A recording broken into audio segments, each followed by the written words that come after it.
What's going on, everybody? This is Undead 3XVI, and welcome to episode 7 of the Gaming Perspective podcast. And I have the usual crew plus a guest tonight. So we'll start out with the usual. Rage, introduce yourself, sir. Hey guys, this is Rage Virus X. Thanks for tuning into the Gaming Perspective. I guess I'll just jump straight into what I've been playing this week. I just finished Hellblade: Senua's Sacrifice this morning. It was a wonderful, wonderful game to play, wonderful storytelling. And now I'm on to finishing and wrapping up God of War 3 Remastered. Nice. Sam, you want to go? Yep. Sorry. Yeah, sure. So, didn't hear my name called. Must have glitched out there for a moment. No, I was just saying. I was just deferring to you if you wanted to go first. Yeah. Hope everyone's doing well. Thank you for coming out to our wonderful show again. Hope you're all having a great time. I'm Samuel Talbert. You can find me on Twitter at Samuel Talbert. I'm an editor, writer, and podcast correspondent for TICGN. So please come check us out. Right on. And Eric? Hey, what's going on, everybody? It's Eric J. EC Jackson on Twitter. Just a regular knucklehead that rolls around, jumping into people's timelines, mixing things up. Currently playing a lot of Forza Horizon 3 and kind of cruise through Bayonetta on the Switch. Haven't played that since 360. So, yeah, just was kind of keeping it light this week. But about to jump into The Witcher 3 this weekend. Or jump back into it. I don't really jump into it. I gotta jump back in and really put that work in. So let's go. 200 plus hours. Let's get going. Just lock yourself in there. Just have some pre-made meals ready to go in there. Get a nice stack of drinks. No, I'm thinking IV. IV and a pee bucket. There you go. Look at how we use this thing. I prefer the 1 liter Gatorade bottles personally. But I recently moved my desk, so I could just straight up pee out the window now. So it's great. All right, and our guest tonight, Moose. Introduce yourself, sir. So what's up, everybody? Thanks for having me. My name is Moose. I've been in esports for a while, since Halo 2, so I guess I'm playing Sea of Thieves and Rocket League. That's about all I play, really. You play a lot of Rocket League. A little bit. Well, yeah. Oh my God, I play a lot of Rocket League. That's something that I'm working on now, is building an esports team for Rocket League, trying to get into the Olympics. That's kind of what I do on the side, but that's a long story. That's really cool. I dabbled in the esports thing in I think the last game I played competitively was Halo Reach. Then after that, I decided that I was just not good enough anymore. Yeah, my last hurrah was Titanfall. We took second place in the first championship, and then after that, I was just like, I'm getting old. Man, it is hard. It's like you hit your 20s and you're out of your esports prime. It's about 24 is when your cognitive abilities start to decline, and which is the same as being in your mid 30s and in like football or basketball, when your abilities start to decline. It's the same thing. It just happens more rapidly in esports because it's in such a mental capacity. Yeah, I was talking to my friend about that because he was he went and tried out for Overwatch when they announced the esport leagues. He did the tryouts for that, and he was like, "I'm sitting there in the waiting area to play." And he's like, "I'm surrounded by all these 16-year-old Korean kids," and he's like, he's like, "I'm 28." He's like, "I got absolutely destroyed." I'm like, "Yep, yeah." That's how that goes. So. Rage gave a little bit of rundown what he's been playing, but kind of want to hear what everyone else has been playing this week. How about yourself, Sam? What have you been playing mainly this week? I've been playing. Well, I held off because I figured we were going to go into this topic later, given that it's in the title and all. But I've been playing a metric ton of Sea of Thieves. I've probably put in about 20 hours, maybe even a little more since it came out. I've been playing just a lot of Sea of Thieves, but I don't want to dive into that talk too much because I know we're going to talk about that. Beyond Sea of Thieves, I've been playing a little bit of Halo Wars 2, just working on some challenges and some achievos.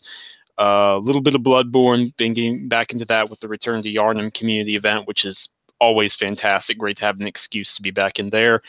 And let's see, what else? As usual, a little bit of The Witcher 3 on Xbox One X. I'm loving that 60 frames. And that's pretty much it. Right on. Yeah, everyone else pretty much detailed what they've been playing. So yeah, that pretty much wraps up that segment really quickly. I really haven't been playing anything. I was on vacation. I spent some time with my kids. Got sick for the last part of my vacation, which is absolutely awesome. So if you hear me, if you don't hear from me, it's because I'm sniffling and snorting on mute. Been a rough couple of days. So yeah, that's pretty much it. I've got a lot of stuff in the next like week block that I've got to get done. I've got to get A Way Out and Far Cry 5 done. So I'm excited for Far Cry 5. I got the gold edition on lockdown.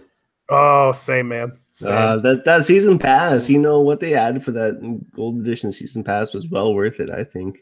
Ubisoft continually makes gold editions. I sit there, I'm like, I'm gonna buy that. Yeah.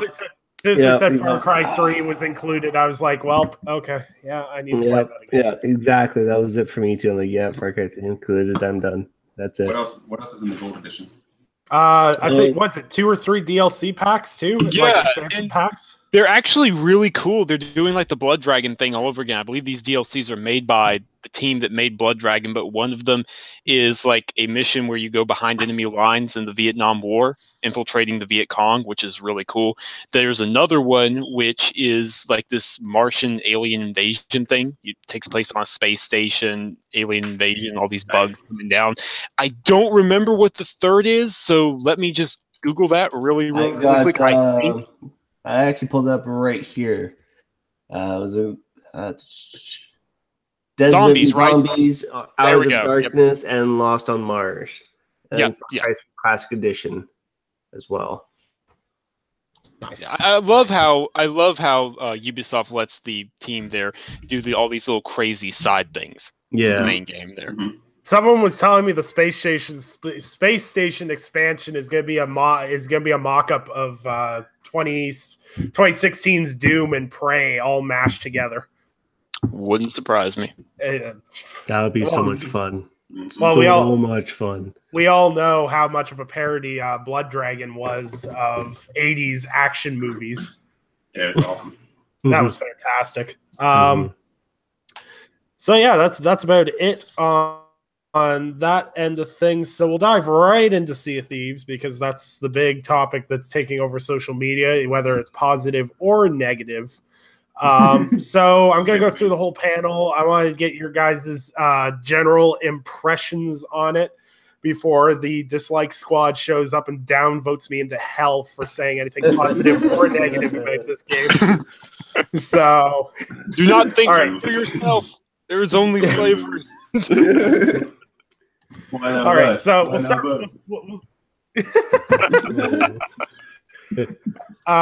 So we're gonna dive into this. Diving puns with Sea of Thieves too. Great. Off to a good start. All right, so Sam, what are your impressions of Sea of Thieves so far? Oh geez, you're gonna have to cut me off here at some point.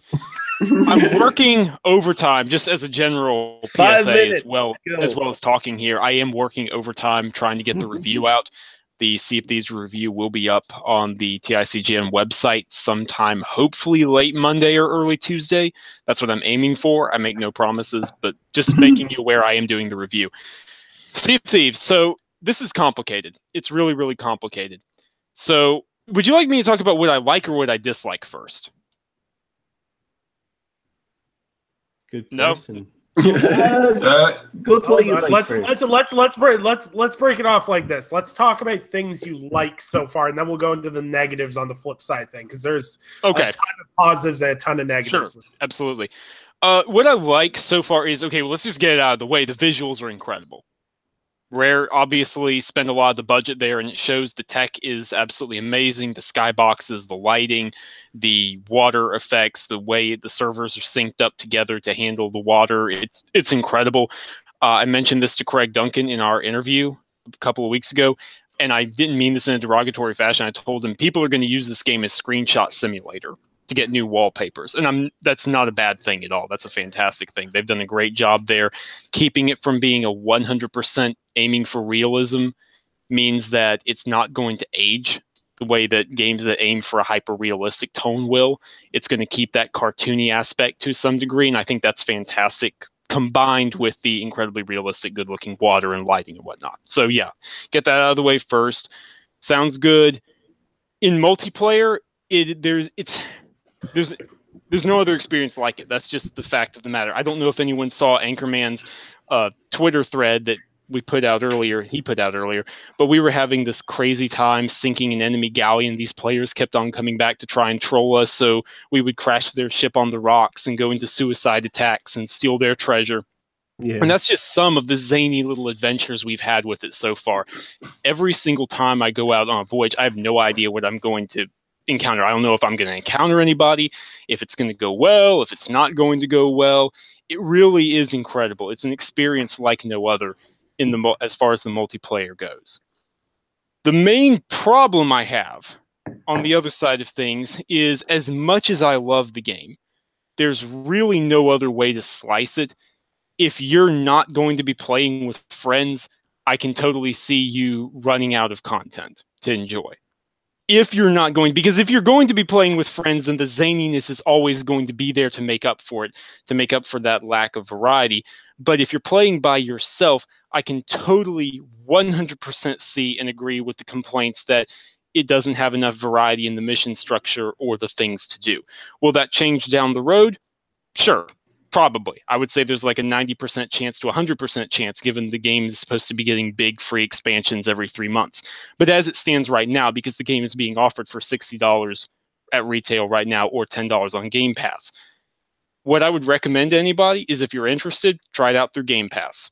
If you love it, don't re-up Game Pass, buy it. If you don't, well, okay, that's fine. It's not a game for you, and that's perfectly okay. There's a lot to cover with that, but that's probably the broadest sense that I could explain it in. Is that fair? Yeah. I'm with that. Rage. Well, after Sam, I don't think I have a whole lot to say about it. You put a very good perspective on it, and you say actually quite a lot of good things about it and good point of views. Overall, I think it's a wonderful experience. I like how you have to go out and create your own adventure with your friends. You're not stuck in being told exactly where to go, what to do, or you have a very linear kind of story campaign sort of thing. There's only one end goal. Every time you play, it's going to be a brand new experience. You never know exactly what's going to happen. That's what makes Sea of Thieves so enjoyable, and why so many people right now watch it all the time on Mixer and Twitch. It's hitting lots of streamers up on and giving them lots of good views because of this multiplayer cooperative experience game. So in that regard, I think it's good. Other than that, I do kind of have to agree where it needs, I think, a little bit more content. There's so much that they can do to it. Right now, they have a good base model to work off of, and I'm really looking forward to see what they might or will implement like a year down the road. Right on. Yep, it's fair. You play any of this on Game Pass or no? This is all for me through Game Pass, actually. Right on. Eric, any impressions to add on, or? I'll probably be the guy to get you your downvotes. Okay. But okay. Me too, man. I kind of still stand on where I was like through the beta. Like I felt, keeping in mind that I'm not the biggest multiplayer person. So playing through the beta, as Sam can probably attest, I played some solo, and I like told Sam and Anchor, I was like, yeah, of course, I didn't find solo to be that interesting. Then I went through a couple of rounds with Sam and Anchor and Enrique one night, and I got it. I was like, okay, I see what is going on here. It's much better with a crew. It's much better with friends, but it still wasn't something that was pulling me in. Hands down, gorgeous game. Sure. Share that tech everywhere. They need to share that tech with all the other Microsoft studios. Right. And even with it not being a lot of the original Rare crew, it's like newer people, it still has that Rare look and some of that Rare DNA as far as charm. So, yeah. But I look at it and I go, This game is gorgeous, but I would love to have seen what one portion of this game could have been with a campaign of some sort. Mm-hmm. Yeah. And maybe that campaign had like 4-player co-op or friend co-op to go with it, along with the other portion of what Sea of Thieves is doing. Right. Right. And I do know the adventure can be different, when you hit the seas, and a lot of that is because of the PvP, Sure. but I don't know. It's not something that's pulling me in at the moment. But I do think, I still think it stands, something I said on Twitter months ago where I said, but it's the perfect type of game for Game Pass. Although I'm kind of thinking like what's there now, it actually would have been a good game for preview, leading up to where it is now. That's just, my opinion on that. I'm sure we can probably get into that too. That being said, it's not enough right now to pull me away from other things that I already had on my agenda to play. Like I said earlier, Witcher 3 or whatever, because as Sam can say, with Witcher 3, you should be saying that for any game. No game should be enough to pull you away from Witcher 3. Well, it's happened. It's happened. And, but I am keeping an eye on it to see what may come. It's not for me yet. I want to see what comes as time moves on. Right. So yeah. And then what kind of solidified me on saying that it's not time for me yet. It's just kind of looking at people, deciphering the nonsense from, the positive, good and bad, and kind of hearing people's reactions, people's stories. That's okay. So a lot of it is still what's there from the beta. Wasn't enough to hook me. So for now, I'll just kind of sit back and wait. But again, that's the beauty of Game Pass. When something does drop, if I find it's cool, I can jump in whenever. Right. Yeah, I'd agree with that. That's perfectly fair. That's a totally fair take. Do you mind if I hop on two different things you said? I just want to expand my take on them a little bit. Yeah. So one thing you said is a single-player campaign. While I totally get why they didn't, I do agree with you that maybe hopefully down the line or they'll consider this, because one of the things that, and again, you're right, Rare has brought in a lot of new blood. Rare was down to 120 employees, I believe, in 2014 when they made the pitch for Sea of Thieves. Now they're a lot bigger. Now they're closer to 200. They've been on a hiring spree, which has been fantastic. I'm glad Microsoft is letting them do that. But as a result, yes, it may not be 100% the same Rare, but something that's always defined Rare, at least for me, is those mascot characters. Now, I don't know if you guys disagree or not, but, again, and we'll trot out the whole crew. Banjo, Cameo, Miss Dark herself, of course. The fact is, you think of those iconic gaming characters that, did they reach Nirvana pop culture levels? Sure. No, I mean, they didn't. But at the same time, you could identify and see, okay, that's a Rare game. Sea of Thieves has that aesthetic. You're absolutely right. Sea of Thieves has that look where you can look at it and say, okay, this is a Rare game, but it doesn't have those characters. And I really hope that's something that they consider later down the line. I know they've said that, becoming a pirate legend is just the first step of the journey. Maybe that's something that they would look at down the line. Okay, these legendary NPCs you might have to hunt down, or expanding on the lore of the world that's there. What civilizations have risen and fallen here, even adding something akin to a campaign or a co-op campaign. I think there's a lot of potential there. I think you're absolutely right. Yeah, because it still kind of stands on something I said when this game when it was ramping up and being talked about more, because we went through a long patch of not really knowing much about what it was. But the one kind of thing I said was, so one thing I always kind of stayed by, and I said, okay, so what happens when your friends aren't around and you really want to play Sea of Thieves? You know? Now, there are people, I've seen people out on Twitter who are, expressing their solo, love for the game and having fun doing the solo. I didn't find solo to be that fun, kind of controlling everything and whatever. But everybody's different. More power to you if you can. More power to you. Right. So, but I said, you got to kind of make it to where you can still do something while your normal crew is not there. And from what I'm understanding right now, it doesn't sound much fun jumping in, with randoms. It very much seems like a game that you should play with people who you're comfortable with and familiar with.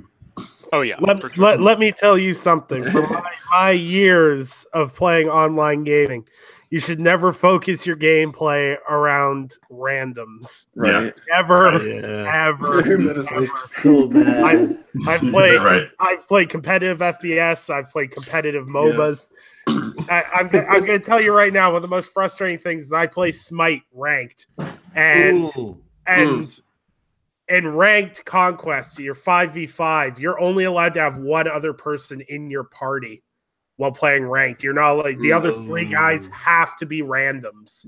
No. See, in Rocket League, it's like that. I play solo by myself, but I'll play standard 3v3. And I swear, it's like the game thinks that I'm a Make-A-Wish god and that I can just carry kids. And I'm like, okay, I might as well change my name to Make-A-Wish Foundation, guys. It's ridiculous.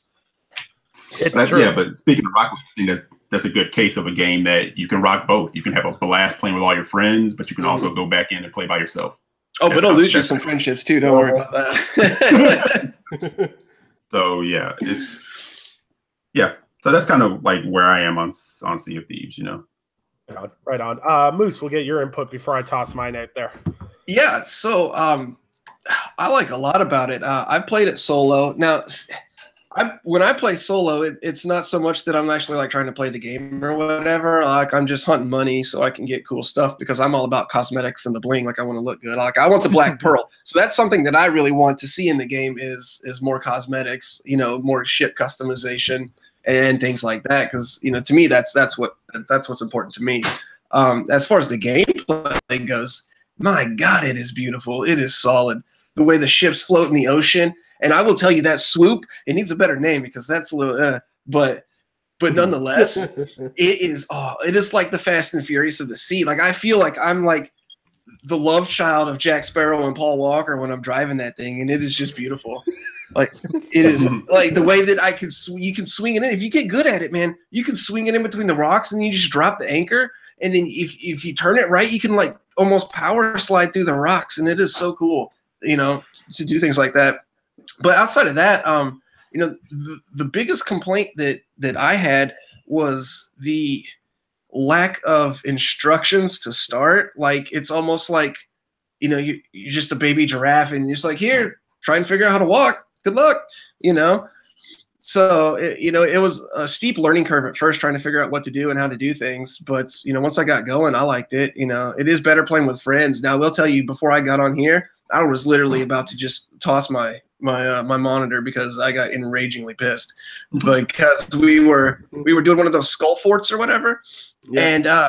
And we've been doing it since like 6 o'clock, you know, 2.5 hours we were putting into killing these fucking things. And this other boat just happens to come along, and you know it seems like they're helping us. It's like, okay, cool. You'd be kind of trolly, but they were helping. So we killed the guy. We killed the captain. Finally, figured out how to kill the captain, and then they killed us, and then took the treasure. And I got oh my God, I was so pissed because it was supposed to be like upwards of 10,000 coins or something. I don't know. We ain't never done it. Every time we do it, we just get massacred. So that's something that really, really bothered me. But I mean, as far as negatives go, I don't really see too much. I mean, it's a pretty solid game. I mean, I get your guys' point on the single player. Mm-hmm. I'm not really a big campaign guy. I'm obviously a competitive multiplayer guy. But this game, it's not really competitive, so it's a kind of casual multiplayer. So for me, it's kind of cool because I can still get that multiplayer feel, but it still has the kind of campaign-y feel that you can play with your friends because of the missions and whatever. So to me, it's kind of a perfect balance if you still want to play multiplayer, but you still want the casual environment. You know, it's kind of that right in between, you know, really solid game. Yeah, for sure. I'm kind of in the same thing too, and I have a hard time. I do have criticisms on the game as a whole, which we're going to get into. But from playing it solo, I really like it. Like, how do I put this? This is the game that I've been wanting for the past, like, since I started gaming. I'm not sure if anyone remembers. I'm not sure if it was on console or not. I used to play a game on PC called Sid Meier's Pirates. Mm-hmm. And that game was like my favorite game to play growing up on PC. And basically you started out and you're like 19, you start out with your own little tiny ship and you go port to port. You could be a trader, you could think other pirates, you could romance governor's daughters. It was great. And then as you aged, you could fight Blackbeard and like all these infamous pirates, and it was a lot of fun. And for me, this game is kind of like the first person version of that. So I'm really excited to see what they do with the game down the road.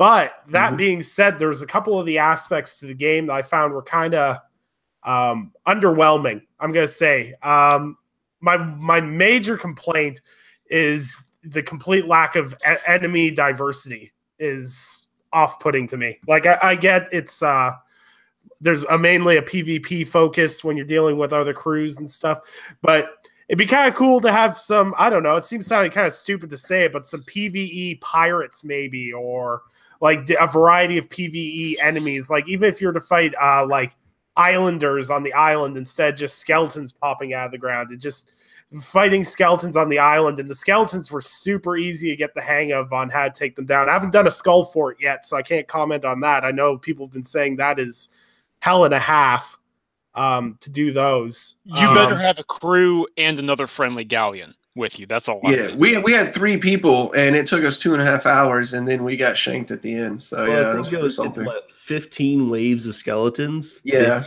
It's ridiculous. Yeah, and you got to kill them during the day. That's the problem. The black ones, you can only kill them either in the day or while there's light. So you have to hold your lantern, and then somebody has to shoot them. It is just a shit show, dumpster fire, pain in the ass. See, I actually like it because it's so difficult. That I know I'm in the minority on that. I'm well aware, based off Twitter comments, I'm in the minority. But I like them going for this, not destiny, but this, for lack of a better term, raid of, okay, this is insanely difficult. You're going to die, but the payoff is incredible, so it's tempting you to come in. I do like that. I think the game, I think that's one of the few areas where the variety in terms of the enemy encounters really shakes things up, and it's interesting. Yeah, well, doing something like that, that's where you can cater towards, the more competitive gamers, because the competitive gamers are going to want that hard stuff, and then the casual gamers can steer away from it. So that, it's something that's not necessary, but if you want to do it, it's well worth it. So, you still appeal to everyone in that sense. Right. Yeah, for sure. And I think that's what this game needs to do down the road, is it needs to cater both. It's the problem that Destiny faces right now, Destiny 2. It's got to cater to its hardcore audience, and it's got to cater to its, I'm not going to say softer audience, but you know what I mean, a more casual base. Yeah, it's fun. And that's the problem a lot of MMOs face. And no one's quite done it quite as well as World of Warcraft has. And no one's really ever nailed it down as well as they have. Man. I agree. Like that game has been going since I was a kid, for God's sakes. Like they've continuously updated that game. Cash cow. But see, the thing with World of Warcraft is, first of all, it's PC based, so you're really limitless. And on console, you're really restricted. So having an MMO on console, unless it's solely based on the cloud, it's just not going to work well. Yeah. Well, I mean, that's why it's an online only game. But I hear what you're saying. Yeah. I think they just, what they need to do is a variety of content going forward. I have no doubt they'll handle this as they go forward. I think people, I don't know why, but some people had their expectations really high that the beta was only like 5 to 10% of what the final game was going to be, and then all of a sudden they were going to add all this stuff. I don't know where they got that. And people saying, and I'm gonna get into this because this has been peeving me off all week, is Sea of Thieves is No Man's Sky. Okay, like there's a key No Man's Sky, and the main one that for me makes it incomparable is that at no point did Rare promise content in Sea of Thieves. And is it not there? Yeah, they didn't lie at any. They didn't explicitly lie and say, "Hey, this really cool, awesome feature is here," and then it isn't there in the game. Exactly. And on top of that, they're not denying 2 million people refunds and banning their PSN account if they try repeatedly.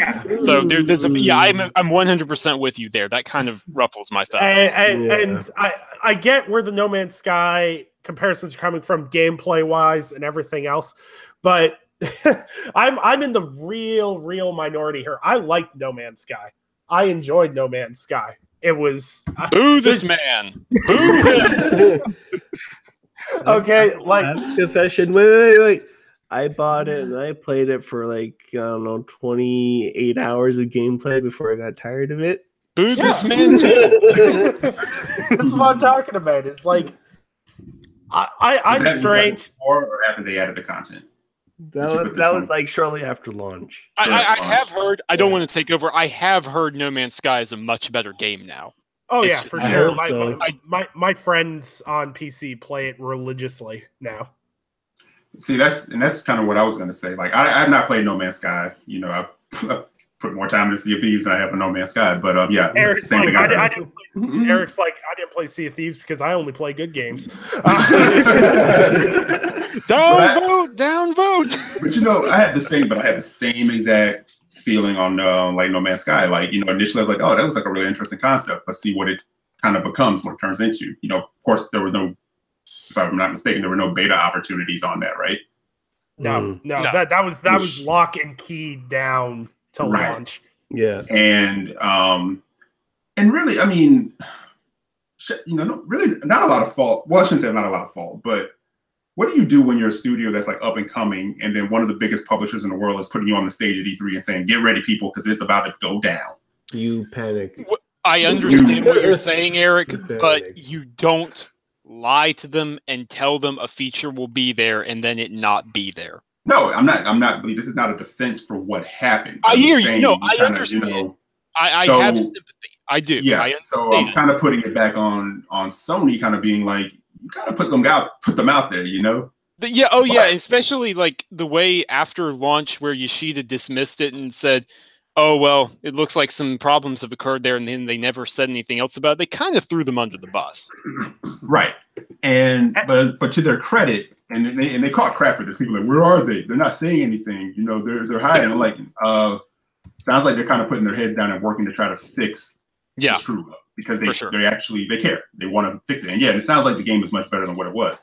And I know we're talking Sea of Thieves, but take away from this, and the comparison is, it sounds like the game is much better than what is presented now. So that could be the case for Sea of Thieves. You know? Yeah. And that's not me saying that what's there is not enjoyable, but it does sound as very divisive. I mean, I know people are out there saying, well, the Sony guys are all knocking down. I'm like, no, I've seen Xbox guys who don't seem to be as thrilled with the game. Some are, some aren't. Let's be fair. It's interesting. Let's remove the trolls. Let's talk about the people who are actually putting in the time and playing it. You know, and that's, Nick, you talk about things that are like peeving you. That's one of the things that's kind of peeving me this week. It's sort of like, nobody's right or wrong here. Yes, exactly. Why can't we just have a dialogue? You know, there are people who are not digging it. There are people who are digging it. And that's when I kind of went out earlier and I said, there's a lot of try hard going on where, people are kind of jumping on the people who are being critical. And I'm like, well, why are you doing that? Do you think people being critical means everyone's going to stop buying Sea of Thieves and playing it? No, it's like we're all gamers and we're having a dialogue. I think it's fair to say that whichever side of the fence you're on, the hyperbole is through the roof here regarding this game, no matter which side of the fence you fall on. To your comment about it getting more content, yes, absolutely. I mean, again, I don't know if anyone listened to our interview that we had with Craig Duncan, but he said the idea is to start adding new content anywhere from a month to 6 weeks out, and then a major expansion every 3 months with new monthly and weekly content and new weekly quests. And so with that in mind, I have no doubt that the game, and I'm using this in the broadest sense because I'm not saying what's there is bad already. I love what's there at the foundation, but the game will get better as time goes on. There will be new mechanics, there will be pets, there will be other things going on. And at that point, some of the people who are kind of on the fence, depending on what the content is, might be tempted to say, all right, you know what? Yeah, I'll resubscribe to Game Pass. Or, you know what? It's down to $30 on Amazon. Sure, I'll pick it up. Yeah, and see, there's a thing too. Why I'm kind of in the same boat with Eric. I love multiplayer. I think there's a lot of missed opportunities with Sea of Thieves.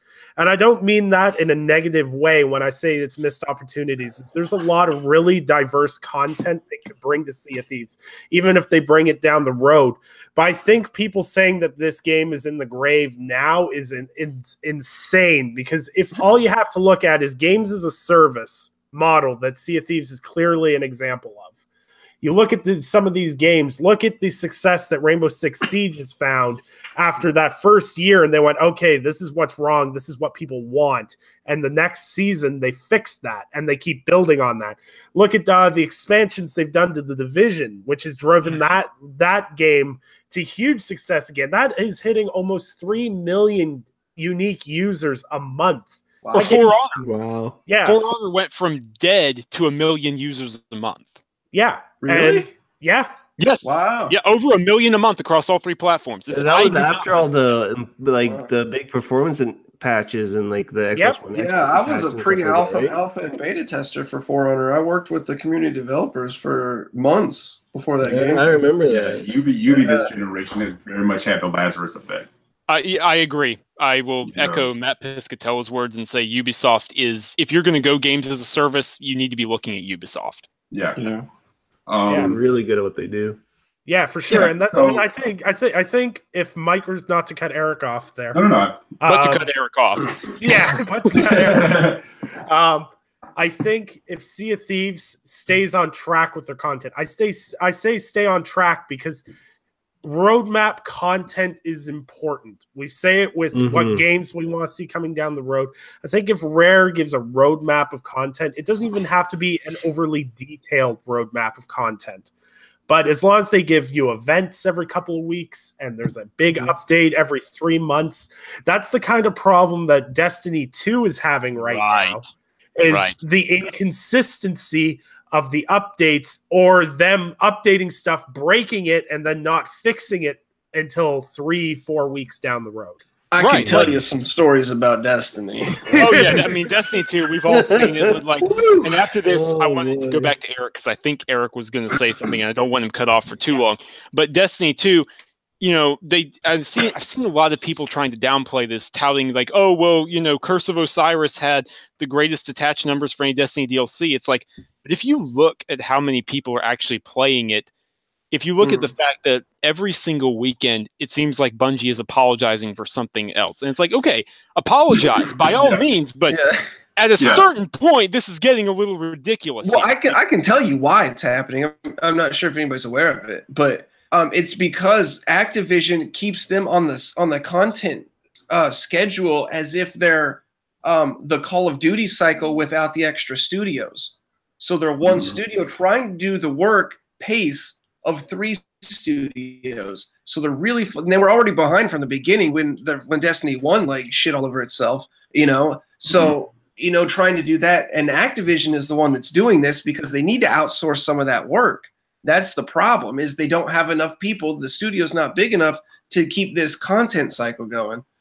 But that's all I'm going to say about Destiny, because I could literally talk for an hour about that dumpster fire. So yeah, I'll just keep on. There was supposed to be a second expansion this spring. We're almost at April. We got 1 more week and then April's here. Has anyone seen hide or hair of the second expansion? Anybody? No. And you know what? I'll be honest with you. I have the Curse of Osiris. It came in the collector's edition that I got. I haven't even touched it because I really don't care. Same. I played a little. Dude, I'm in the same boat, and Destiny 2 made my top 10 games of last year. The initial boom was crazy. The boom was incredible. I had a blast. I probably played 100 hours of it. I loved the raids. I loved the strikes. And then it fell off the face of the earth. That's another discussion altogether, though, Eric. I feel like you were cut off and you wanted to say something. So that kind of leads in. It's interesting that we ended up there because that's kind of where I think my initial thought was going to lead. Is where, you know, I see people, like you said, people are already kind of tanking it, like, oh, it's dead on arrival. But at the same time, I kind of look at there's people who are like really chest pumping, and it's been like 2 or 3 days. But it sounds like some people are saying we've been doing this. It's the same thing, and I read the stories. I'm like, okay, everybody's kind of doing the same thing, but it's happening different ways. That's great. There's a honeymoon phase that happens with games. You know, where it's like, come out a few days, it's like, you know, we're fired up, we're going. How far does that continue? How far does that carry?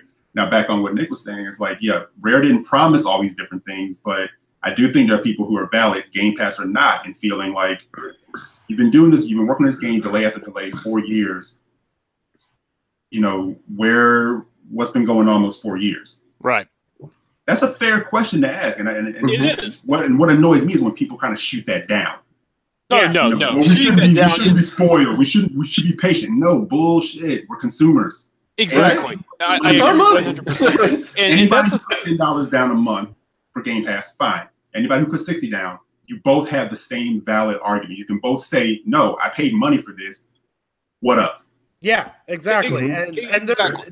And at no point, even if a game has fully fleshed out content, asking for more should never ever be criticized. You should always be able to ask for more. I am still standing on my soapbox 5 years after GTA 5 came out, going, where is my single player DLC? Oh, that's a wrap, bro. They're like, that was one of the great. Rockstar pulled an incredible finesse there, saying, "Yeah, there'll be single player DLC." But the thing is, nobody's going to hold them to it because what are we going to do? They're raking it in cash. That game makes the top 10 NPD on both consoles and PC if it were tracked every single month since it was released. I bet you'll get it in GTA 6 though. Who knows when that'll come? Because they're like NPD. They're like Paulie and Goodfellas. They're like, F you, pay me. Exactly. See, Rockstar was smart though, and I'm going to explain why Rockstar was smart with this. Because they said they were going to have that single player DLC that everyone wanted. But at the same time, they're like, hey, we're giving you all these multiplayer updates for free. All these expansions are free. And people are like, oh, well, they're giving us all this free multiplayer content that they could charge us for. Good guy, Rockstar. Even though the supercars are $4 million, I'd need to spend $120 of real money to get it, or grind missions for 40 goddamn hours to get this supercar. Good guy, Rockstar is looking out for me. They love, let's say, I'm throwing up air quotes right now, they love the console war on like the social media stuff, because it's like it keeps you guys from coming at us, because the last major Gamer Unite battle I think happened was Mass Effect 3. That was we were like, you are not getting away with this. We're gonna send you cupcakes with like whatever. They fixed it. There's no reason, right? There's no reason we shouldn't be screaming at Rockstar like, we don't care how much you make and how much you're charting NPD. You promise us single player content, right? And I think but we don't do that. We're too busy fighting each other. I think it's too late when it comes to GTA 5. I think Red Dead 2 might hopefully be a different story, but that's another discussion again, because God knows how they're going to handle that. So I don't want to go there. But Rare, I think. I mean, the very fact that they've promised there's a major expansion 3 months out and that they want to add monthly and weekly content is great. One of the things Craig Duncan told us as well is that if they wanted, they could drop a new piece of content every day until E3, if they wanted, from how much they have. So what I'm hoping, and this does not mean I approve of it, okay? I just want to make that abundantly clear, because I think at the end of the day, the game should have had some more stuff in it at launch. All right, I say that as someone who loves it, who loves the Foundation. I just want to make that abundantly clear for the people who are hovering with their trigger fingers at the dislike. The fact of the matter is, despite loving the Foundation, it should have had more content at launch. There, done. That is 100% objective fact. That being said, what I'm hoping is the case is that those 4 years of development and those couple of delays are because they intend to roll out monthly and quarterly expansions of significant content of boom, okay, next month here you got a new boss, you got all these new customization options, and now you can do this. Come E3, boom, here's a big trailer, here's all these quests you'll be going on. Who knows? Maybe they'll add something like a single player or a co-op campaign, and someone like Eric can appreciate that, to bring in those players who they haven't appealed to already. In 6 months, 9 months down the line, here's these 3 new legendary monsters that are almost impossible to kill, but you get really cool stuff for killing them. Go hunt this. That's what I'm hoping is the case, given what we have right now, because it fits with the Game Pass model. You want people to stay subscribed if they're not going to buy the game. So, and it's clear from what they're doing, Microsoft wants people to subscribe to Game Pass more than they want you to buy the game. It's a clever business model. It's the Netflix model. How do you do that? You keep them locked in. Well, to keep people locked in, you got to have quality content. That's how Netflix keeps people locked in at the end of the day. Consistently, too, though. That's consistently. Exactly, Ray. Exactly. So that was my very long-winded rant to say I hope that this unapproved of drought at launch is because they intend to constantly update this game for a very long time. If so, all right, you have my approval, Rare. Yeah, Well, I find it interesting. Not to cut you off, Nick. I'm sorry, but I find it interesting. He says like they have enough They right now have enough content to go every day if they wanted to. And I'm kind of like, I don't know. I mean, I'm just a kind of different person. I think you guys know this about me. I kind of say I don't play the, you can't do any wrong game. Mm-hmm. But I kind of look at it like I always feel like every corporation is just like speaking to me in marketing speak, right? So I kind of say, well, if you have that much, not that you have to give it all up at once, but maybe you should have had a little bit more than just the same things that were in the beta. And it doesn't seem like the Kraken is enough for that. Yeah. No, I think to be fair, at the same time, to clarify that statement, I think when he says content, that includes a couple of cosmetic items, or things like that, for sure. Okay. I just want to make it clear. I don't think it means a whole new faction type and 5 new quests or a whole new boss and stuff like that. I think it means in terms of dropping something different every single day. I want to clarify that. All right. But yeah, but nonetheless, I hear what you're saying. It's a good attitude to take. Yeah. Right. I agree 100% with Eric. I'm one of those people that I always love reading in between the lines of because, as Anchor said in the chat, all corporations speak in corporate speak all the time. No corporation loves you. None of them actually care about you as long as you keep throwing money at them. Yeah, that's why I laugh at Twitter when people like, acting like groupies and stuff. I'm like, this is what they're supposed. They're chumming the water. That's what they're supposed to do. It got me kind of amused. I don't mean to pick on anybody here if you were one of them, but all these people were like, see, that's how you do it with the new Sony trailer that went out for like getting people hyped for games. It's like, but you're the same people who were just bashing the Nintendo Direct. And you're the same people who were just getting mad that people were enjoying Sea of Thieves over here. It's just, and that can go for any group, obviously. Yeah, that's not me I'm just using that because it's a recent example that stands out. Yeah, that's completely true. But that's not me. I have so much to play that when I see those things, I'm like, good. I know I'm good for a while between Nintendo and Sony on that level, and then and that's why I said all I want from Microsoft, they could say at E3, this is what's coming over the next course of whatever. And I'm like, okay, good. I'm going to go and work on this backlog still. That's all I ever want. I'm different. I like the Bethesda approach, but I like the idea of boom, here's what you're playing the next year because I know I'm never getting rid of that backlog. But I totally respect that. That's a totally fair comparison. I get it. No, that's also a good thing too. But and I keep cutting Nick off. I'm sorry, bro. I'll keep cutting him off quick. Man. Now you go, bro. Hit it. Okay. One thing I want to touch on because this seems to happen with every game that comes out is the constant denial and then approval of Metacritic ratings. Oh God! I want to touch on this because the irony is so delicious for me some days. And I'm going to say, I could say this because I actually have the mental illness. I can say this without being offensive. The bipolarness of people on Twitter, social media, when it comes to Metacritic is absolutely hilarious. And I love people that sit there and we're going to use GT Sport as an example. Oh boy. Because so everyone knows when GT Sport came out, it had a huge line of issues with the servers. People weren't able to play the single player because it was always online. That server issues right out the gate. And it took them a good solid week to get everyone up and running and good to go. And it seriously degraded the Metacritic score and everything else. I think it was saying at like a 60 or a 70. It was like a 68 or a 69. Yeah, 68, 69. What mattered is compared to the other GT games, it was like 25 to 30 points lower than the standard. So, and a lot of people were saying at that point in time, I won't name names because I'm not all about that, but guys were like, oh, okay, so we shouldn't take server issues into account to the Metacritic rating because that's not fair to the developers and blah, blah, blah, blah, blah, which, you know what, in defense of that is, yeah, there's always server issues out the gate with online-only games. That's just something we've dealt with all the time. I think the only smooth launches I've seen have been Call of Duty, which seems to consistently be able to deal with millions upon millions of people logging in at the same time. But it's funny because these same people that said the GT Sports Metacritic rating should not be downvoted for the server issues were the first people with their pitchforks out when Sea of Thieves wasn't working the first day, saying that this game's garbage because the servers weren't working. And I find so many people on social media have an obsession with Metacritic, which I don't get. It's like I with don't some either. with I some pay no people attention.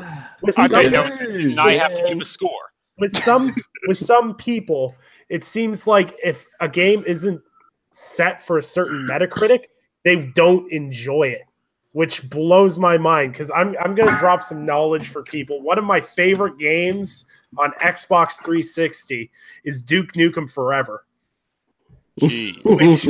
Yeah. Whoa. Okay, well, we need to take a step back here. This may actually be too far. I'm sorry.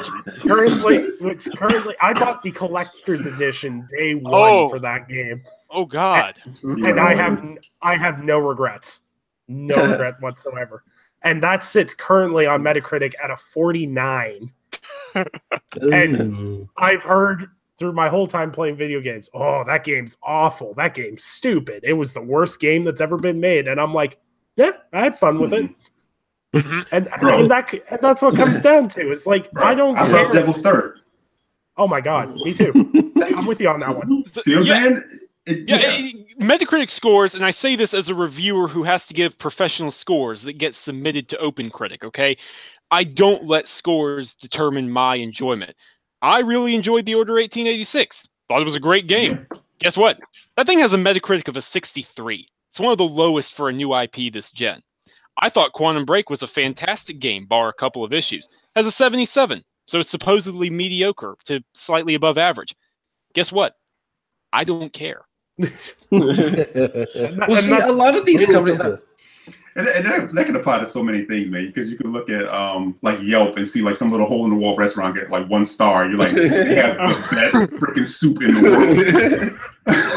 You know, it's all perspective. Yeah. Well, see, the thing is a lot of these companies could avoid this if they would open up like weekend betas, server tests. You know, one, it hypes the game. 2, they can test their equipment so that when the game launches, they don't have this problem. And 3, you know, like I said, it gives people kind of an early access, kind of like, do I want this game? And for those that maybe, you know, weren't sure about it, they could play it a little bit longer. You know, if you do like this 3-month thing before launch where you start opening up like weekend beta tests, you know, so Friday through Monday it's open, and then Tuesday through Thursday they're tweaking it, you know, to get it to where the community wants, so it's launch ready at launch. You know, and that's the problem, is because they're doing all this in-house testing, you know, like thinking, oh, well, this is what we think the community will like, or, you know, let's do it like this. But when they're only server testing with 50 to 100 people, and then they go online and all of a sudden their server's like, oh, hey, this isn't 50 to 100 people. This is 50,000 to 100,000. And then, you know, it starts to freak out. So, you know, if they were to do something like that, you know, going forward with these bigger games, you'd probably see those ratings go up, honestly. And I think that's part of the reason why Call of Duty doesn't have the launch issues the way it does, is because they know everybody and their grandmother is going to be logging into that game launch day. Exactly. And I think even Rare was surprised, or at least when they did that update, even with the open betas and everything else, there was at one point they were saying they were getting 5,000 unique logins every 5 minutes with that game. Right. And props to Rare. I really appreciate Craig Duncan and Joe Neate taking the approach of, you know, where some companies, and again, I'm sorry, I'm going to haul out Destiny and Bungie here. You hear silence and then you get a blog post every now and again. No, day one, just a few hours after the problems occurred, you have the head of Rare and one of his assistants giving you a video and a full technical breakdown of what went wrong. So I want to give them props for that. I think they handled that correctly. But yeah, it's like they had 250,000 people in the open beta, so they prepared for 500,000, and then they got 1.2 million. So yeah, and see, I like, and I'm pretty sure it seems to be a Microsoft thing going forward. We've seen it with State of Decay 2. I'm not sure how many people have been watching IGN's articles upon articles and information that they've been dropping pretty much every couple of days on that game. I like this new transparency thing that Microsoft has brought to the table with their studios that are making games for them. I like this level of transparency where they're like, hey, look, this is what the game looks like. This is what we're working on. This is what's wrong with it, and this is what we're doing to fix it. That level of communication is key to me, because it's not only cool to know how a development cycle works, it's also good as a consumer to know where the game stands as a whole and how it works and what the, like, I just think it's being really well handled. They're committed as well. Exactly. And with games as a service models, which Sea of Thieves is pretty much the first party Microsoft game that's going to be adopting this model, in my opinion, anyway. Unless there's other ones that anyone else can think of. In terms of Fallout, like others Yeah. have towed the water in terms of experimenting with formulas, but this is the first one that is clearly built as a games as a service title. I don't think anyone can disagree with that. And I think they've done a really good job at learning. Like, yeah, it's sparse on content, but at the same time, I feel like they're going to listen to their community on this one, or at least I hope they will. And being open and engaged with your fan base and leaving that discussion open and responding to forums and everything else, that's a really good practice to have. And to make games as a service work, you have to listen to the community.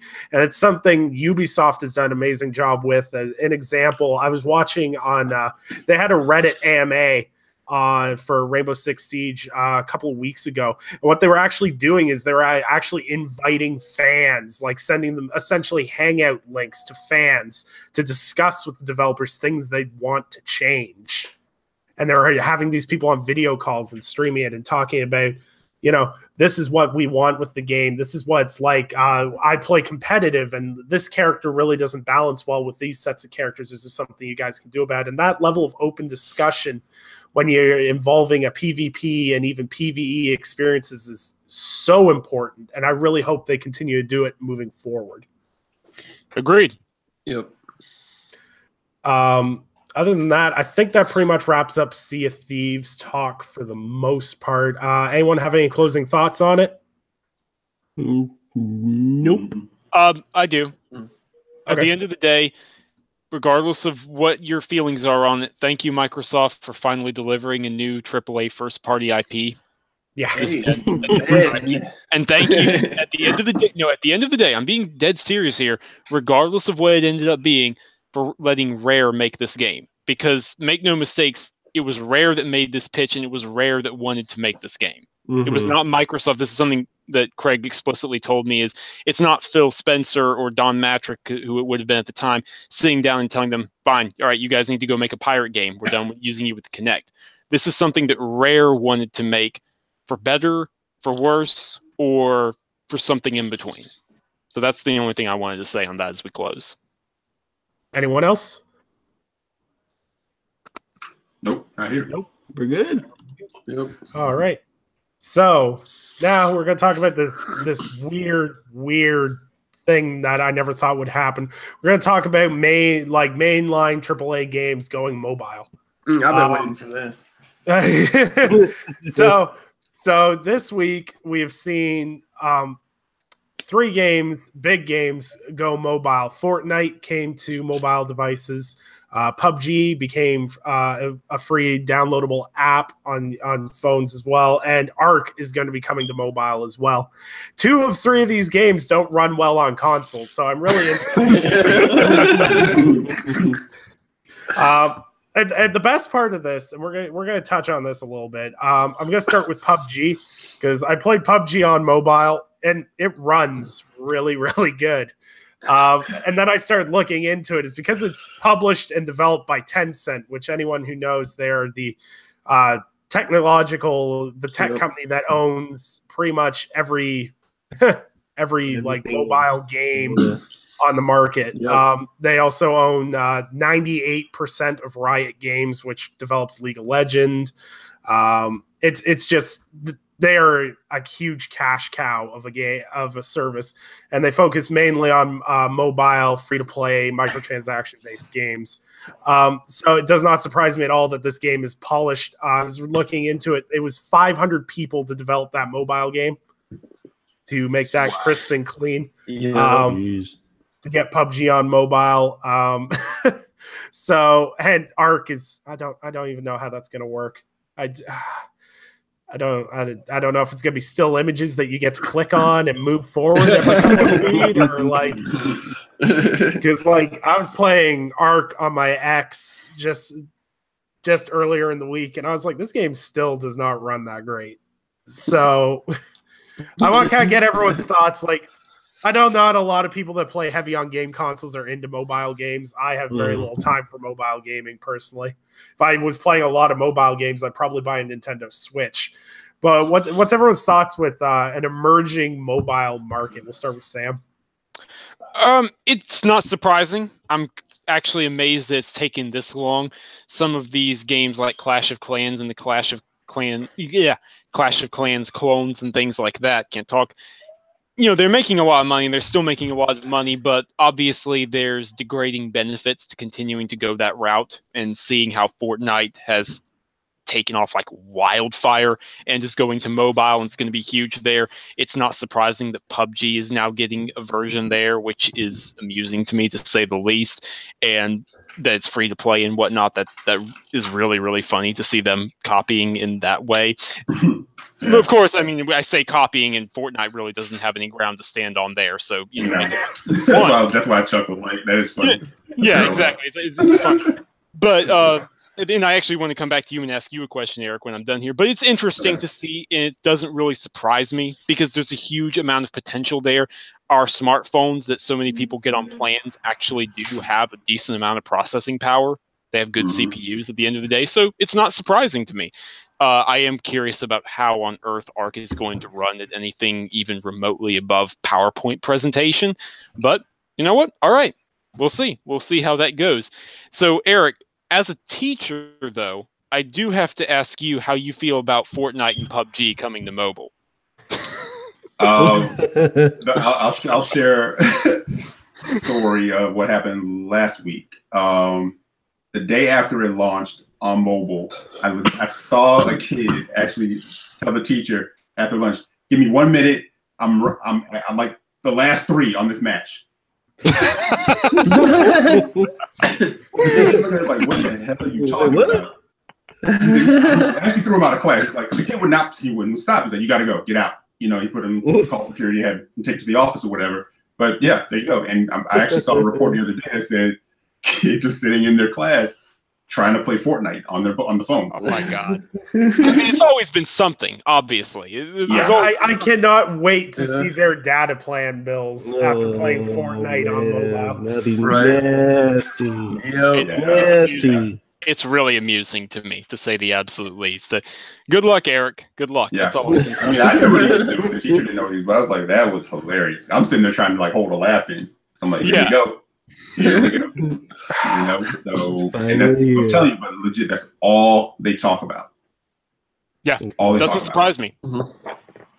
And now that PUBG has gone mobile and free, I would be interested in hearing, because I have taken some of the things you've told me before about if I was interested in writing about that. I am interested in seeing how that breakdown goes now, because I know one of the biggest things for these kids, one of the major reasons, the biggest reason why Fortnite took off at the end of the day is A, the cartoony graphics appeal to kids, and B, the fact that it's free. They don't have to ask for mom and dad for $30. They don't have to spend money they earned raking a lawn or whatever. So I am curious to see how a free mobile PUBG version enters into that space and if it's talked about at all. Well, to give you an idea, it's interesting. If you go into the Google Play Store or the Apple Store, PUBG is the top downloaded app, and it is not Fortnite. So that gives. I'm not sure. They don't give you exact numbers on that, but it's not surprising in the least. From what I understand, from people who've played both, Fortnite controls are a little bit clunkier on mobile than PUBG's. But then again, Tencent is brilliant at making mobile games, so I'm not surprised there. And I talked to Vincent in November. I had actually an interview with Tencent, and he had touched on. He didn't tell me exactly that it was PUBG, but he told me this was coming. So I kind of had an idea. He's like, we're about to launch something massive in America. And so I was like, oh, okay, cool. So we were talking, we probably talked for like 2 days, and, he didn't tell me specifics. Obviously I would have to sign an NDA, but yeah, once this launched and I saw it was Tencent, I was like, oh, you brilliant motherfucker. Hey, and Nick, just looked in the App Store for iOS. PUBG is #1. Interesting. So yeah, please keep me updated there. PUBG is #1, Fortnite #2. I'm very interested to see how that affects things now that it's free and mobile, shaking things up, because all kids have phones nowadays. And one way or another, I'll be sending extra thoughts and prayers your way. deal with. And it's interesting too, is as we start looking at this, I'm not sure. Rage turned me on to it. I'm seriously considering getting one. Is the upscale in higher end phones now? Razer has a That Razer killer phone, phone. that Razer phone, I'm telling you, it's beautiful. It's $699, so it's $400 cheaper than the iPhone. It's 4K. It's got HDR. I can't remember the size of the screen. It's an obnoxiously large screen. It's got controller adapters that you can buy for it, and it's still $400 cheaper than your current generation S9 iPhone X. And it's 120 hertz display screen as well. That's crazy. Jeez. Yeah, exactly. When you go 120 hertz on a phone, are you serious? We built you a great when has Razer ever put out anything that was trash, though? I mean, come on. Yeah. Well, actually, what blew me away with Razer when they announced they were doing a cell phone, I was like, that shit's gonna cost like $2,000. I know, that's what I was thinking. Because Razer, my biggest problem with Razer, and it's not really a problem, it's I'm poor.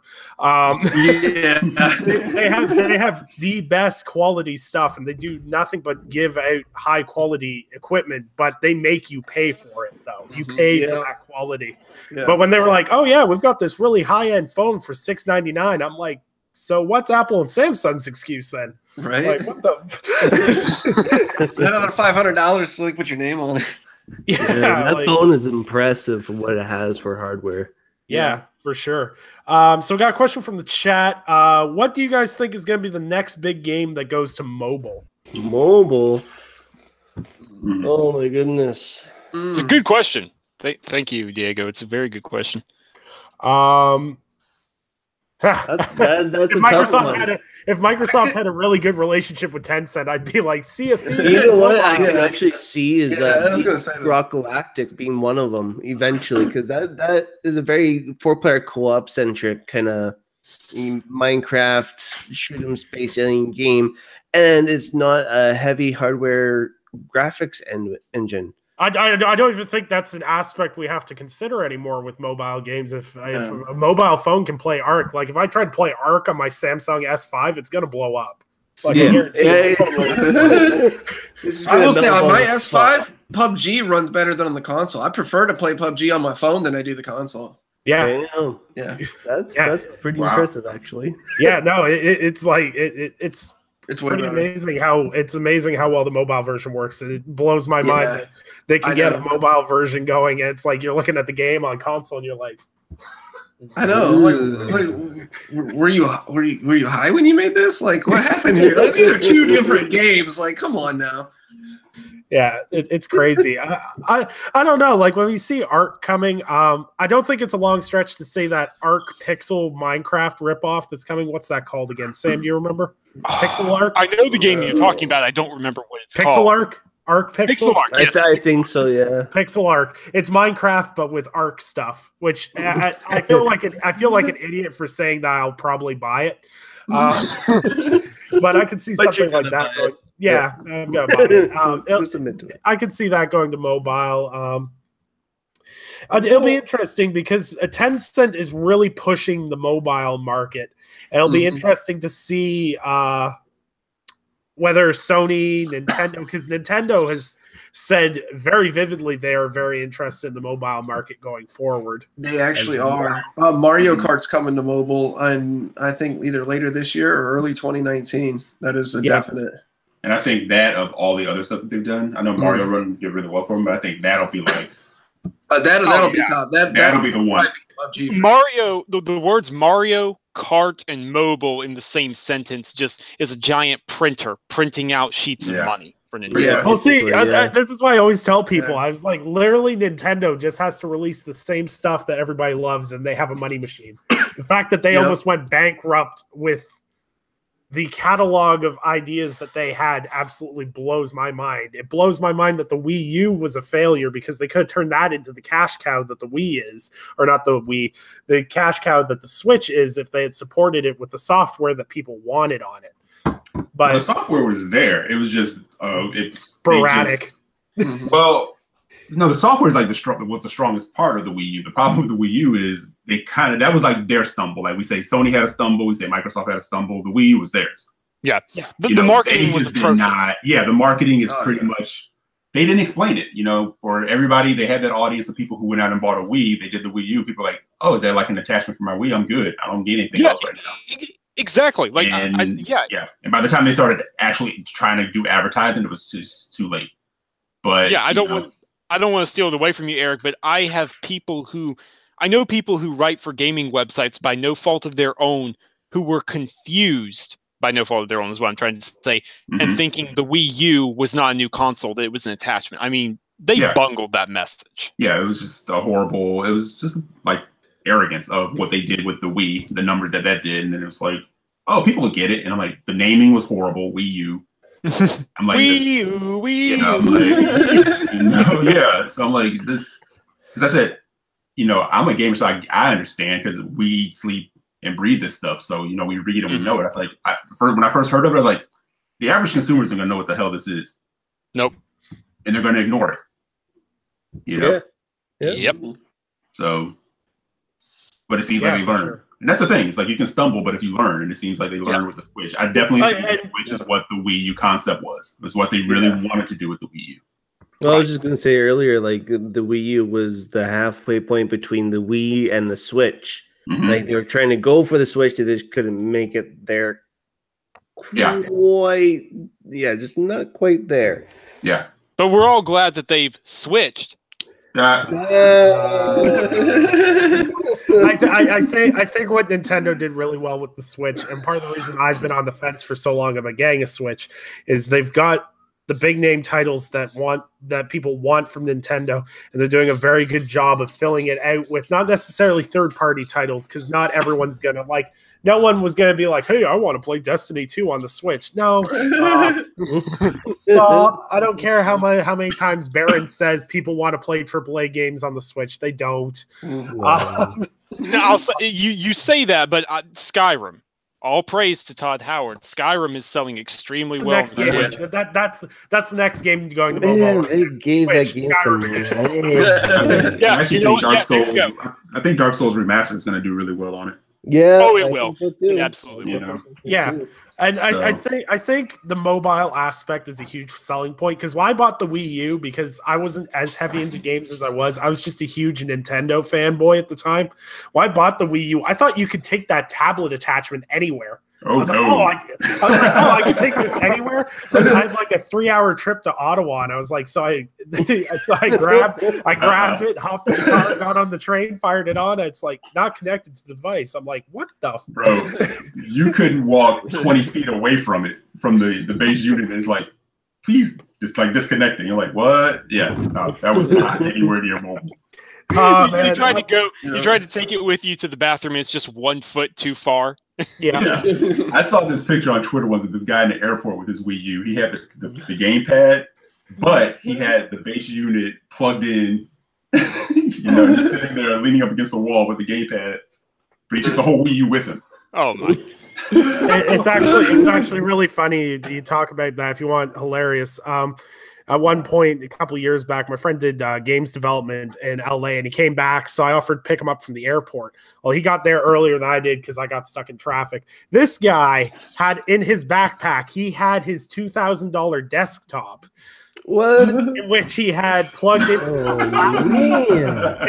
a laptop, and he was sitting in the airport with the 3 bags. All of it had all this gaming gear in it, and he's sitting there playing. I can't remember what he was playing. It was like Dark Souls, or I don't know what he was playing. But this guy's sitting there in the airport with a desktop saying plugged in HDMI into the laptop. I'm like, man, committed. What are you doing? What are you doing? Stop it! Yeah. Stop. That's commitment, man. I always laugh with the Nintendo Switch. I remember when it was the Nintendo NX, and it was going to be this 4K destroying beast of a console. I just giggle now.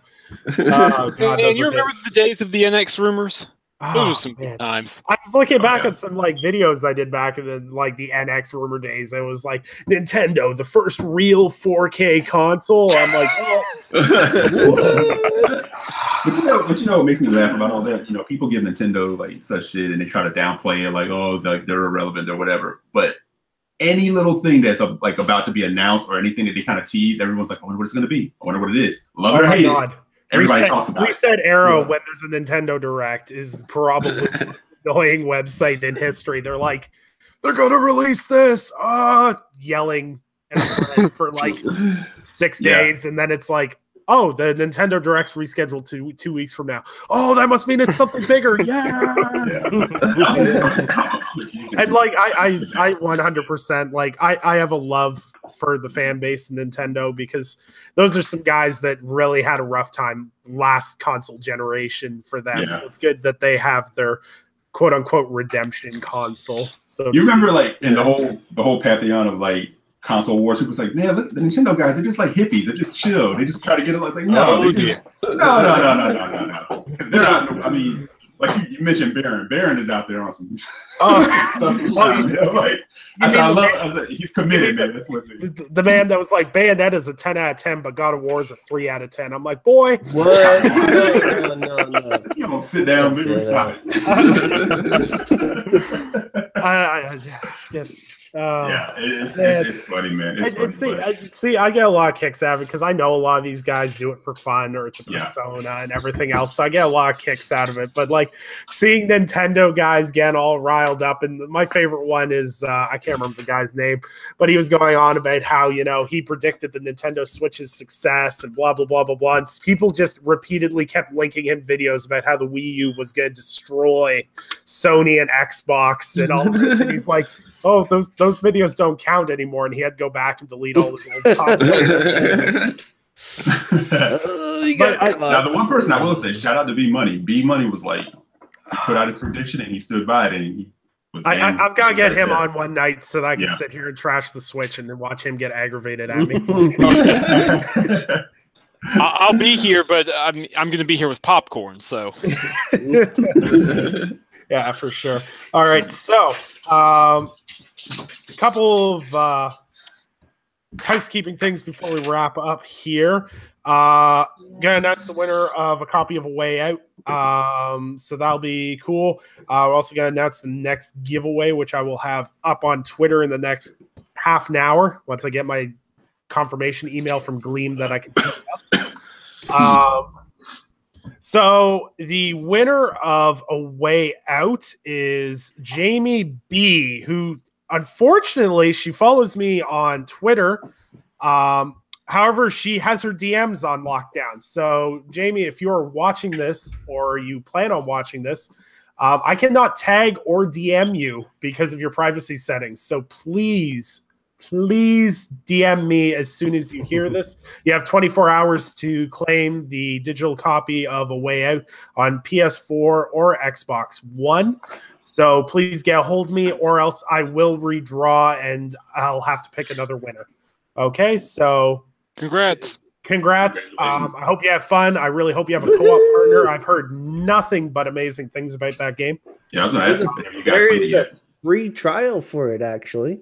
Are you serious? They got free trial? I didn't buy it, but I saw it. I went to the store page this morning and looked at it and said free trial. I was like, bitch, I'm downloading you right now. I've been hearing nothing but good things, I'm really happy too because that developer. Anyone see that the video that they did like a couple days before launch, and they're like, "Oh, how do you want to play A Way Out with his friends?" And he's like, "Oh, you only have one copy? That's fine. You don't need this copy. Fuck that copy." And like throws it over his shoulder. You only need one copy. I'm like, this is great. He's definitely an interesting personality for sure. And did you guys see what Jason Schreier put out? It was right after the Game Awards. It was a leaked marketing brief that EA had. It was an official EA document talking about promoting A Way Out. And one of the specific things they mentioned is Joseph is an incredibly passionate individual. He loves his game. We can use this to our advantage, but we have to be careful because of potential negative PR. Well, yeah, but what business? This is the thing versus corporate mind versus people mind. People like Joseph Aris are people that the gaming community as a whole loves, because we don't want you sitting there and being like, well, our quarterly profit margin is this. You want a guy that's like, no, fuck this. You want to play my game? You want to have a good time? Here, play my game. That's Fuck the Oscars. Yeah, exactly. I felt so bad for what's the guy's name? The host, Jeff Keighley. Oh, Jeff Keighley. Oh my gosh. You can see him look back at out. his He's face. like, oh. So, no, please." Yeah, on that night, it was very clear he needed a way out. Yeah. Hey, Oh, Jeff must have been thinking like, how do I like get in these positions? Remember the first year it was Joe, what's his name, Joe McHale? Sam. Yep, Remember that first Game Awards? I remember. Oh, my yeah. God. Actually, the first Game Awards after they broke away from Spike, which I always argue Spike ones were first separate thing. really good. You know, but that first year with Joe McHale, it was like, what is going on here? This whole thing is just cringeworthy. Oh, God, yeah. Jeff does a good job. They've come a long way on that show, and I definitely think it's the pinnacle experience for that. That's where I get my Game of the Year and all that awards. I watch that show. That's pretty much the only one I follow and will watch live. Everything else I just kind of will read later, because Jeff Keighley is an insanely talented guy, and he obviously has to have a lot of passion to be able to bring all those people together and make that cluster of people work. Yeah. I think last year's was better. It's getting progressively better. It's just that make it a little gets shorter. a bit better. It gets a bit better. It's growing with the industry as gaming becomes more mainstream. Did anyone see, actually, just as a wrap-up topic, did anyone see that big esports arena they're building in Houston? I think it's Houston or Dallas. No. Yeah, it's in Dallas. Yeah, it's in Dallas. It's a $10 million stadium that's going to be exclusively for esports. Damn. Wow. Yep. It's going to be set up like a what do they call it? Somewhere in the United Emirates, Dubai. It's going to be set up like one of those high-end bars in Dubai. Sweet. Yeah, it's going to be really sweet. It's where the competitive COD tournaments are going to be, League of Legends, all those big tournaments that people have been watching. And yeah, the esports is really, really blowing up right now, and it's great for the people that are still in it. I'm salty because I did not make nearly enough money in my early days. To make it worthwhile. No kidding. I know, right, man? Like, wrong generation. Like, I sat there and went, man, I only made $8,000 in a summer on wager matches, and there's kids out there they're signing monster sponsorship deals for like $90K. I'm like, damn, right? Exactly. I'm way past my prime. I've just got to retire and play Minecraft competitively now. So we'll wrap things up here. Just a little announcement. I guess most people wouldn't consider a little announcement, but so as a giveaway coming up for this podcast on April, let me see what day the podcast falls on in April. On April 21st. We will be drawing a contest for God of War. There you go. The new one. I'm going to put that in the specifying lines because I won a copy of the original God of War through a giveaway, and I was very, very disappointed. So we're going to be giving away a copy of the God of War. I was trying to get it so it would be a collector's edition, but that was just too damn expensive for me. So yeah, so basically details on how to enter will be up on my Twitter later tonight. But yeah, so copy of God of War 4, you'll get the day after release. So I know it's not optimal. I may change the date. I may try to do the giveaway the week before. I'm not 100% sure yet. I'll figure it out when I post it. But yeah, so you guys can win a copy of God of War 4 or God of War 4. Technically, it's not even 4, isn't it? 5 because it's 1, 2, 3, and then Ascension, right? Well, there's also Chains of Olympus, and then there's Eric. What's the other one? You're a big God of War guy. What's the other one? Well, it was Ascension. You mean like in the main releases or just all of them? There was another PSP game, if I remember correctly. Chains of Olympus, and then Ghost of Sparta. There we go. Ghost of Sparta. There it is. Yep. Okay, there we go. So I don't know what number it's on. I don't know why I called it God of War 4. I get confused sometimes. I can't give you a giveaway. This would be God of War 4 because Ascension was like prequel for. Right. Okay. This would be the 4th numbered title, but for some reason they're doing the Battlefield thing. We're going back and using titles we've already used for the Battlefront 2 thing. It makes me very angry. That pretty much sums it up right there. And if anyone from Sony is listening to this podcast, please re-release God of War 1, 2, and 3 on PS4 already. Thank you. Nice. Well, 3 is there already. 3 is there already. Yeah. 1 and 2. But yeah. I honestly have not played the remaster of 3 just for the simple reason as I sit there and go, it's been a long time since I played them. I really want to play 1 and 2 first. And I'm like, damn it. I don't want to just jump into the 3rd one. And I'm surprised that they have not put it up there as like, the PS2 classics on PS4. Yeah, I'm really surprised. They're on Vita in the God of War collection, so it would make sense too, just as a marketing aspect, because there's no doubt that Sony is dropping bank to market this game. Yeah. I mean, they still have time to do it, but you would think it would have already happened. Yeah, time's kind of running out though. We got less than a month. I swear to God though, if they release God of War 1 and 2 on the PS4 the same day that they release the new one, I'm just gonna be mad about it the whole time. I'm gonna buy them, but I'm still gonna be mad about it. Well, you know what's really interesting about it is, according to Shinobi, he has a very accurate track record. They were in the process of remastering Ascension at the same time as they were remastering 3. Yeah, but so I really don't understand what happened there. Ain't nobody want Ascension though. Why? I was gonna say, why are you doing that? Right, I know, I get that, I get that. But I'm saying I'm approaching it from the point of, you would assume that because they were doing that they would have released it and they would have gotten around to all the others. That's the point. I don't know. Yeah. I don't know. It shouldn't be that hard. I mean, the collection was already done on PS3. Yeah. Actually, I mean, throw them up there. Let's go. They already got trophy support and everything.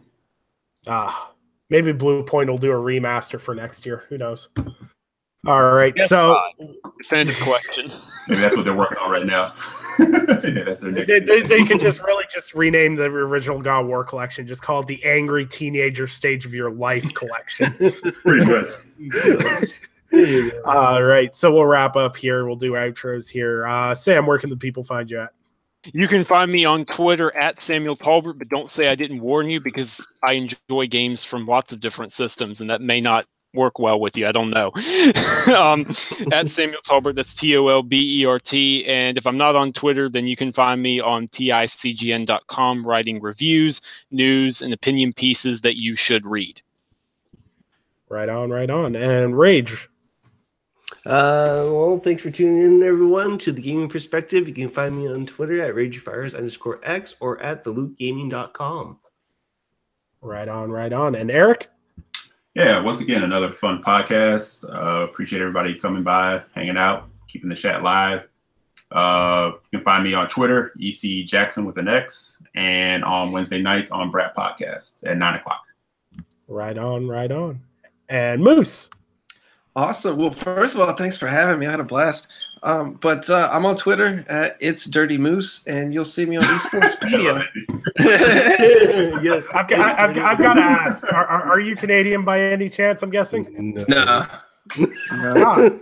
Wow, I'm really surprised. I really figured a guy went with It's Dirty Moose would be Canadian. See, here, I can give you a real quick rundown on why Moose stuck with me. Because when I first joined Xbox or the 360, my original gamer tag, I think, was like I said, it was raping penguins, and within like 3 weeks it was banned. Go figure. And so then I switched it to I think it was Angry Beaver Tits, and that lasted a while. And then once Halo, I started really getting into Halo. Then I switched it to a pair of duck nuts, and then when Call of Duty came out, I changed it to Dirty Moose Taint because it was, I don't know, I was drunk and it was funny at the time. And so, like I said, after a while, that just kind of stuck. We started doing the tournaments and stuff, and it just really got popular. And everyone got a kick out of it because everyone was laughing, having a good time. Back then, nobody cared. And like I said, it wasn't until I got sponsorships that I was like, yeah, my gamer tag is Dirty Moose Taint. Shit. So, yeah, but Moose has always just stuck with me. So, right on. It works. Right on. Yeah, I can see one day when Moose runs for office, and they're like, "Are you Dirty Moose?" Yeah, I joke about it all the time running for president. You fucking Dirty Moose. People are Right gonna ask on, me, right "Oh, on. dude, I don't care." I'll be like, "Yeah, want to 1v1 me or what?" All right. Boot me Awesome. here. And people can find me on Twitter at Undead3XVI. You can find me on YouTube, Mixer, whatever. Same thing, Undead3XVI. And you can also check me out on tickgn.com where I'm writing a lot more than I used to. So, yeah, there's always some fun stuff out there. Yeah, that's pretty much it. Thanks, everyone, for stopping by in the chat. Hopefully the winner will contact me for their code for that game. If not, I'll post on Twitter and I will do a redraw. So thanks, everybody, for showing up. Thanks to the panel for coming by, and I hope everyone has a great night.